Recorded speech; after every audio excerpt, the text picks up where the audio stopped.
गुस्से में फैंटम पानी में से एक पिराना पकड़ता है और उसे अपनी गर्दन पर चिपका लेता है। कहता है देखो मुझे दर्द नहीं होता। जोहान कहता है ये तो कुछ भी नहीं और वो उस पिराना को अपने कच्छे में डाल देता है। फैंटम की फटकर चौसठ हो जाती है। वो उसके कच्छे में झांकता है और उसके मुंह से आवाज निकलती है। आगे पप्पू फैंटम एक हैंड ग्रेनेड निकालता है जिसे वो जोहान की तरफ फेंकता है। जोहान तभी अपना चिड़ी बल्ला निकालता है जिसके बाद ये दोनों हैंड ग्रेनेड से चिड़ी बल्ला खेलने लगते हैं। हैंड ग्रेनेड फटता है जिसके बाद पहले ऊपर आता है पप्पू फैंटम। वो देखता है जोहान कहाँ गया। उसे जोहान कहीं नहीं दिखता पर उसे उसका नीला कच्छा दिखता है। वो समझ जाता है कि जोहान के वारे नारे हो गए, लेकिन हम देखते हैं जोहान जिंदा है, वो अभी भी पानी में है। जिसके बाद वो वहाँ से निकल जाता है पप्पू फैंटम पर बिना कोई हमला किए। हम देखते हैं वो एक कार्गो प्लेन में है जहाँ पर वो एक पिंजरे में कुत्तों से बात कर रहा है। कहता है लोगों के सर पर गोली चलाने से अच्छा है मैं कैची चलाऊं। मैं चाहता तो फैंटम को फिर से पकड़ सकता था लेकिन वो दोबारा भाग जाता। ऐसा नहीं कि मुझे अपने देश से प्यार नहीं, पर ये लड़ाई खत्म ही नहीं हो रही, इसीलिए मैंने अपनी मौत का षड्यंत्र रचा। वो अपनी बुक में एक हेयर स्टाइल देखता है और उसी हेयर स्टाइल के हिसाब से अपने बाल और दाढ़ी काटता है और मुंह उठाकर पहुंच जाता है न्यूयॉर्क, जहाँ पर वो न्यूयॉर्क के सबसे बड़े हेयर सैलून के बाहर पहुंचता है और ख्याली पुलाव पकाने लगता है। वो नहा धोकर अच्छे से तैयार होकर सैलून में जाता है और रिसेप्शनिस्ट से उसके बॉस के बारे में पूछता है। कहता है मुझे यहाँ जॉब चाहिए। वहाँ पर मौजूद लड़कियां उस पर हंसने लगती है। रिसेप्शनिस्ट कहती है उसके बॉस यहाँ नहीं है। जिसके बाद वो स्टाइल मारते हुए वहाँ से जाने लगता है। लड़कियां फिर से उस पर हंसने लगती है। वो जानता था कि उसे यहाँ पर कोई नौकरी नहीं मिलने वाली, तो वो सड़कों पर ऐसे ही बावले गधे की तरह घूम रहा था।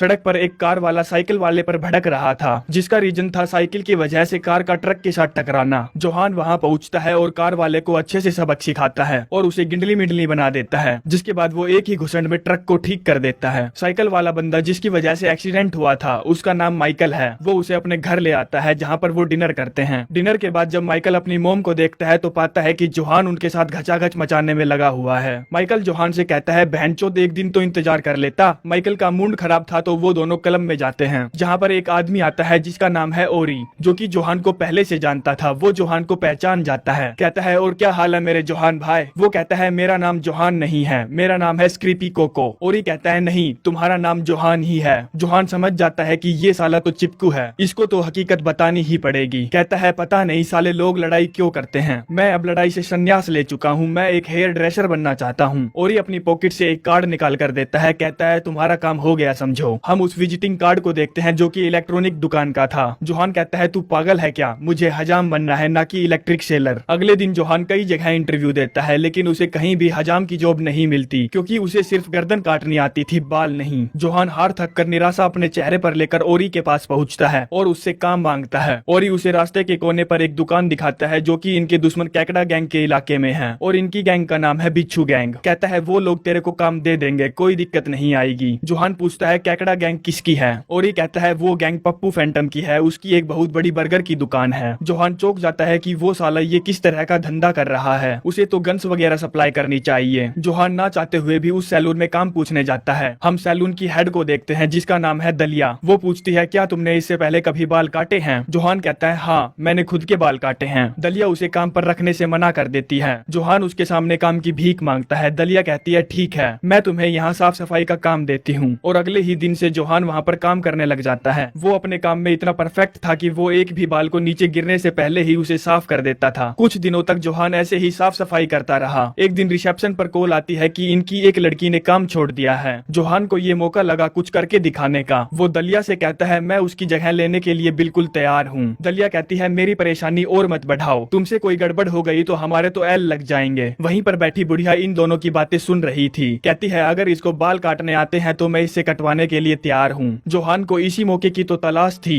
वो खुश था। वो बुढ़िया के सामने अपने झुनझुनू को हिलाने लगता है जिसके बाद वो एक अलग ही तरीके से बुढ़िया के बालों को धोता है। अब इतने अजीब तरीके से बुढ़िया के बालों को धोने का असर ये होता है कि बुढ़िया की वीरान पड़ी हवेली में खुजली होने लगती है। वो बुढ़िया के बालों को इतने अच्छे से ड्रेस करता है जैसे बुढ़िया ने सोचा भी नहीं था। जिसके बाद वो बुढ़िया की मसाज करने के लिए उसे एक रूम में ले जाता है जहाँ पर वो बुढ़िया की वीरान पड़ी हवेली में चकाचौंध ले आता है। ये सारी चीजें देख और सुनकर वहीं पर अपनी बारी के इंतजार में बैठी दो बुढ़िया खुश हो जाती हैं। वो दोनों बाहर निकलते हैं। बुढ़िया लंगड़ा कर चल रही थी। अगले दिन सैलून के बाहर अधेड़ महिलाओं की लाइन लगी थी बाल कटवाने के लिए क्योंकि जोहान का बाल काटने का तरीका जो अलग था।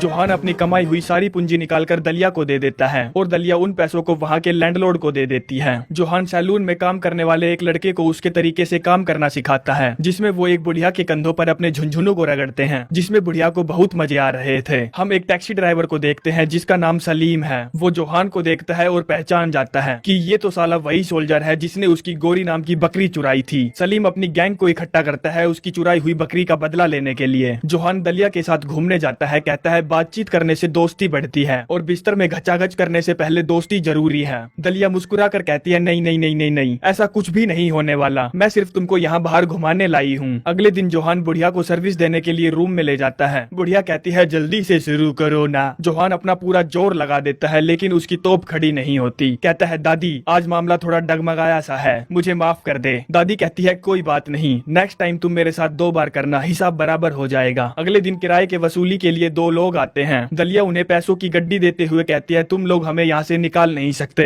अपना किराया लो और यहाँ से दफा हो जाओ। दरअसल ये दोनों जिस बिल्डर के लिए काम करते हैं वो बिल्डर इस पूरी सोसाइटी को खत्म करके यहाँ पर एक मॉल बनाना चाहता है। आगे जब जोहान दलिया से बात कर रहा था तो कहता है ठीक हो गया, सब कुछ ठीक हो गया, मेरी तोप फिर से सलामी मारने लगी तो वो तुम थी जिससे इसको और मुझको प्यार हो गया। दलिया कहती है हाँ मैं समझती हूँ कि तुम्हें मुझसे प्यार है, थैंक यू। सलीम जोहान से बदला लेने के लिए एक केमिस्ट की शॉप पर जाता है। दरअसल सलीम एक बॉम्ब बनाना चाहता है जिससे वो जोहान की दुकान को ब्लास्ट कर सके। सलीम पूछता है चचा क्या आपके पास लिक्विड निट्रोहाइजीन हाई, मतलब कि वो चचा से लिक्विड नाइट्रोजन मांग रहा था। चचा को कुछ और ही समझ में आता है और वो उसे नियोस्प्रिन निकाल कर देता है जो कि एक खुजली की क्रीम है। सलीम पूछता है क्या इतने से काम बन जाएगा चचा? चचा कहता है ये सबसे बड़ा पैकेट है, इससे काम नहीं बनेगा तो किसी से नहीं बनेगा। सलीम चचा से उसके 12 पैकेट मांगता है, यानी कि वो एक बड़ा धमाका करना चाहता है। रात में जब जोहान दुकान का शटर बंद कर रहा था तभी सलीम और उसके दोनों पट्टे दोस्त आते हैं और वो खुजली की क्रीम जिसे वो बॉम्ब समझते हैं उसे उसकी दुकान पर फेंक कर चले जाते हैं। सलीम कहता है उसने कितना खौफनाक मंजर देखा होगा यारो, उसकी तो हवा ही निकल गई होगी। पीछे बैठा मनहूसियत की दुकान कहता है सलीम वो बम तो फुस्सी था। सलीम कहता है चूतिया अपने गटर का शटर बंद कर, उस दुकान का तो अब तक नामो निशान नहीं बचा होगा रे। हम बिल्डर को देखते हैं जो कि दलिया की दुकान को खाली करवाने के लिए कुछ भाड़े के टट्टुओं को हायर करता है। सलीम पप्पू फैंटम को कॉल करके बताता है कि जोहान जिंदा है। उस्ताद तुमने जोहान को मारा नहीं, वो यहाँ अमेरिका में छुपा है, मैं आपको उसकी फोटो भेजता हूँ।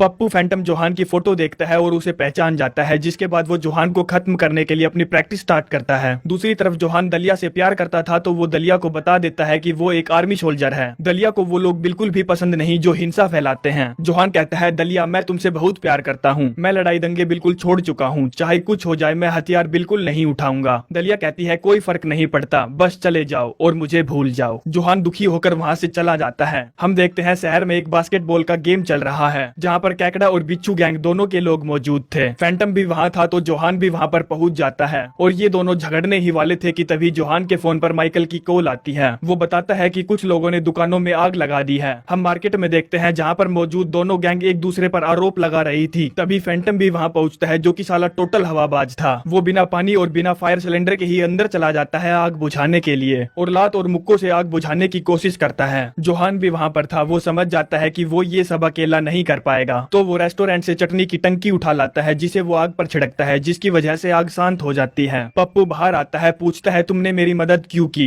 जोहान कहता है मैं इस लड़ाई से थक चुका हूँ, मैंने लड़ना बंद कर दिया है। पप्पू फैंटम उसको मारने लगता है लेकिन जोहान उससे बिल्कुल भी नहीं लड़ता। तभी यहाँ पर दलिया आती है, कहती है वो लड़ना नहीं चाहता, देखो वो कितना बदल गया है। पप्पू फैंटम कहता है बहना तुम? दलिया कहती है हाँ, तुम ये लड़ाई भूल क्यों नहीं जाते, ये जो आदमी है इससे मैं प्यार करती हूँ। वहाँ पर मौजूद सभी लोग चौंक जाते हैं ये सुनकर कि दलिया पप्पू की बहन है। तभी वो दूसरी तरफ देखते हैं कि कुछ लोग और भी दुकानों को जला रहे हैं। कैकड़ा और बिच्छू गैंग आपस में सोचती है कि ये हमने नहीं किया, फिर ये कौन कर रहा है? दरअसल वो लोग उस बिल्डर के लोग हैं जो कि यहाँ की दुकानों को खाली करवाकर यहाँ पर एक मॉल बनाना चाहता है। पप्पू फैंटम और जोहान उनसे लड़ने के लिए जाते हैं और उन भाड़े के टट्टुओं को अच्छे से धोते हैं। आज तक वाले भी मार्केट में पहुंच गए थे आग की खबर को रिपोर्ट करने के लिए। वहाँ पर मौजूद सभी लोगों ने दंगे भड़काने का जिम्मेदार बिल्डर को ठहराया। बिल्डर दौड़कर मार्केट पहुँचता है जहाँ पुलिस उसे अरेस्ट कर लेती है। लास्ट में हम देखते हैं उन दुकानों की जगह एक बड़ा सा मॉल बना दिया गया है जहाँ पर पप्पू फैंटम खुशी खुशी जूते बेच रहा है जो कि उसका सपना था। सलीम की बकरी जोहान ने लौटा दी थी और वो यहाँ पर अपनी बकरी की $5 में राइड दे रहा था। जोहान और दलिया की दुकान पहले से भी ज्यादा बड़ी हो गई थी जहाँ पर वो मजे से सबके बाल काटते हैं और इसी के साथ ये बाल की कहानी यहीं पर समाप्त होती है। तो चलते हैं, मिलते हैं नेक्स्ट वीडियो में। धन्यवाद।